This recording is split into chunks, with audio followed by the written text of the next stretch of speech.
लोकसभा निवडणुकीपासून जनता दल म्हणजे शिंदे साहेबांचा सगळा गट स्वातीताईंच्या नेतृत्वाखाली आमच्याबरोबर प्रामाणिकपणे राहिलेला आहे.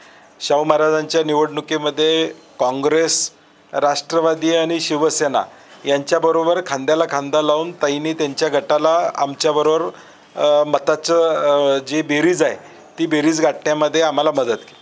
विधानसभेला देखील महाविकास आघाडीच्या उमेदवाराबरोबर त्या प्रामाणिक राहिलेल्या आहेत. त्यामुळं त्या नॅचरल अलायन्स त्यांचा आमच्यावर आहेच.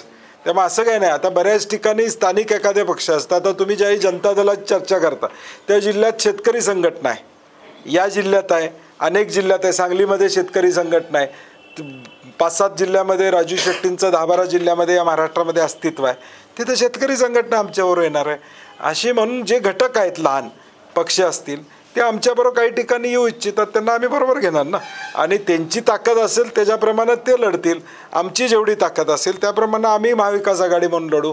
ह्या सगळ्यांना बरोबर घेऊन जाणं इंडिया अलायन्स म्हणून हे सगळे आम्ही एकत्र आहोत लोकसभेपासून.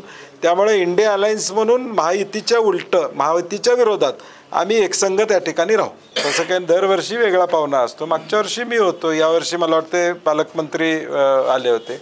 कारण शेवटी तो पुरस्कार देत असताना आता आमचे अनेक कार्यक्रम असतात, दरवर्षी वेगळा पाहुणा असतोच. त्यामुळे त्याचा आणि त्याचा काही संदर्भ तुम्ही घेऊ नका. आम्ही बहीण भाऊ एकत्रच आहोत.